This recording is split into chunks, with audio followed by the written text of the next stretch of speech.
Like many of you, I've taken several writing classes in academic settings. The most useful tool I encountered, however, was a critique group. Many years ago, a friend of mine who was interested in writing had heard about a playwriting group forming at a community theater in North Hollywood, California. Although I had absolutely no experience in playwriting, I thought I would give it a shot. At the first meeting, as it turned out, nobody who came was interested in playwriting, including the moderator. So the group became a general writing critique group. The rules were simple. We would meet once a week, and each person was allowed to bring up to 5 pages from their current work in progress. Each author would read his or her pages, and a limited period of discussion would follow. We had met enough times to be comfortable with one another when I brought in pages from a screenplay I was writing, a spy thriller. After I read my pages, the moderator looked at me and he said, "I hate your protagonist. He's too perfect. I want to chase him down and kick him into a ditch until he's dead." Although his feedback was dramatic and might have sounded harsh, it taught me several good lessons. First, I'm not sure that spy thrillers are my forte. Second, when an author writes an impossibly perfect character, they're referred to in the literary world as a Mary Sue or a Gary Stu.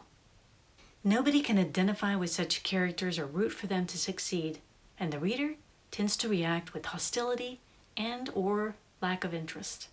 Since then, I've tried to find ways to make my protagonists imperfect, approachable, vulnerable, likable, or sympathetic in some fashion. Third, it's difficult, if not impossible, to know how your work is perceived without constructive criticism. At that point in my development as an author, I really didn't have a grasp on how to build the sort of characters that tug on a reader's heartstrings or pique their interest in some other vital way. Sometimes you need a critique group to chase your protagonist down and kick him into a ditch until he's dead. Fairly quickly, you'll learn to insert a personality quirk, a neurosis, an eccentricity, or an emotional crisis to hook the reader. Ultimately, you want to write stories that people want to read. So you need to make them intriguing from the first page, hopefully from the first sentence. Fourth, constructive criticism is about the work itself. It's not about me as a person. It's natural, I think, to react to criticism in a defensive way, but that approach won't help you improve as an author. I learned to think of my writing as a work product and the critique group as a focus panel. Each critique partner or panelist will bring his or her life view to the discussion and give you a good idea of how your product is perceived. It's entirely possible that certain members of your critique group won't be your ultimate audience, but that's an important factor to know for marketing later on. So where do you find a critique group? There are usually community theaters or some other arts organizations nearby that have ongoing workshops or will be open to hosting one. Churches often allow such groups to form and use their facilities on an ongoing basis. If you can't find a critique group, start one. Personally, I prefer face-to-face groups, but if you're in a rural area or unable to travel, perhaps you can find an online critique group. If you can enlist the help of someone who has published a book as moderator, that's great.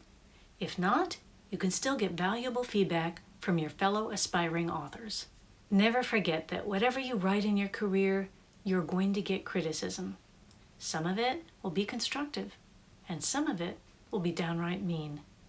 Although you can't do much about the trolls in life, it's better to take your constructive lumps in a private setting rather than in public reviews online. And you know what?